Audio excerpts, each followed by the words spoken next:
pistache, vert et marron, plus clair que sa peau brune tachée par la sagesse.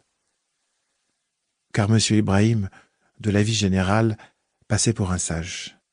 Sans doute parce qu'il était depuis au moins 40 ans l'arabe d'une rue juive, sans doute parce qu'il souriait beaucoup et parlait peu, sans doute parce qu'il semblait échapper à l'agitation ordinaire des mortels, surtout des mortels parisiens, ne bougeant jamais, telle une branche greffée sur son tabouret, ne rangeant jamais son étal devant qui que ce soit, et disparaissant on ne sait où, entre minuit et 8 heures du matin.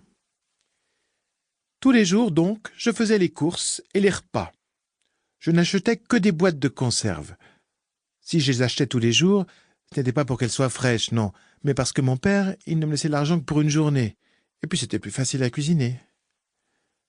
Lorsque j'ai commencé à voler mon père pour le punir de m'avoir soupçonné, je me suis mis aussi à voler M. Ibrahim. J'avais un peu honte, mais pour lutter contre ma honte, je pensais très fort au moment de payer. Après tout, c'est qu'un arabe. Tous les jours, je fixais les yeux de M. Ibrahim et ça me donnait du courage. Après tout, c'est qu'un arabe. Je ne suis pas arabe, Momo. Je viens du Croissant d'Or. J'ai ramassé mes commissions et suis sorti groggy dans la rue. M. Ibrahim m'entendait penser. Donc, s'il m'entendait penser, il savait peut-être aussi que je l'escroquais. Le lendemain, je ne dérobais aucune boîte, mais je lui demandais « C'est quoi, le Croissant d'Or ?» J'avoue que toute la nuit, j'avais imaginé M. Ibrahim assis sur la pointe d'un croissant d'or et volant dans un ciel étoilé.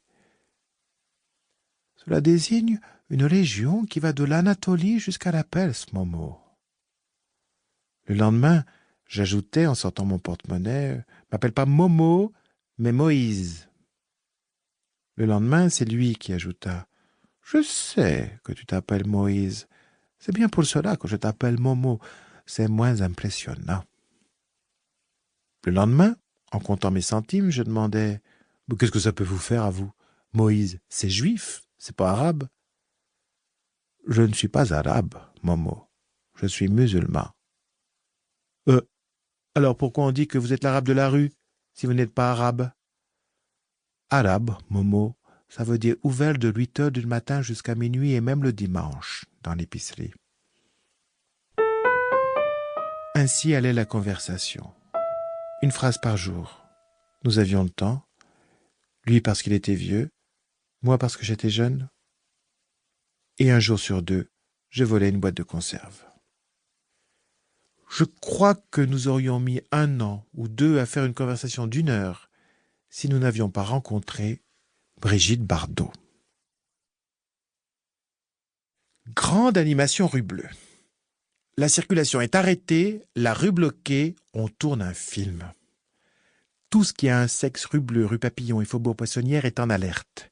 Les femmes veulent vérifier si elle est aussi bien qu'on le dit. Les hommes ne pensent plus, ils ont le discursif qui s'est coincé dans la fermeture de la braguette. Brigitte Bardot est là, la vraie Brigitte Bardot. Moi, je me suis mis à la fenêtre.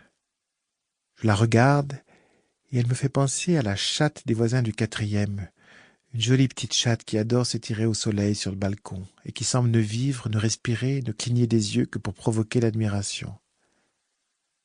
En avisant mieux, je découvre aussi qu'elle ressemble vraiment aux putes de la rue de Paradis, sans réaliser qu'en fait ce sont les putes de la rue de Paradis qui se déguisent en Brigitte Bardot pour attirer le client.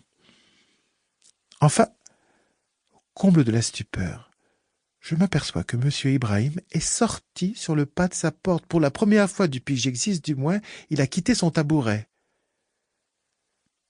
Après avoir observé le petit animal Bardot s'ébrouer devant les caméras, je songe à la belle blonde qui possède mon ours, et je décide de descendre chez M. Ibrahim et de profiter de son inattention pour escamoter quelques boîtes de conserve. Catastrophe. Il est retourné derrière sa caisse. Ses yeux rigolent en contemplant la Bardot par-dessus les savons et les pinces à linge. Je ne l'ai jamais vu comme ça. « Vous êtes marié, M. Ibrahim ?»« Oui, bien sûr que je suis marié. » Il n'est pas habitué à ce qu'on lui pose des questions. À cet instant-là, j'aurais pu jurer que M. Ibrahim n'était pas aussi vieux que tout le monde le croyait. « Monsieur Ibrahim, imaginez que vous êtes dans un bateau, avec votre femme et Brigitte Bardot. Pour continuer à écouter ce livre audio gratuitement, cliquez sur le lien dans la description et vous pourrez l'écouter en entier sans frais grâce à l'essai de 30 jours d'Audible.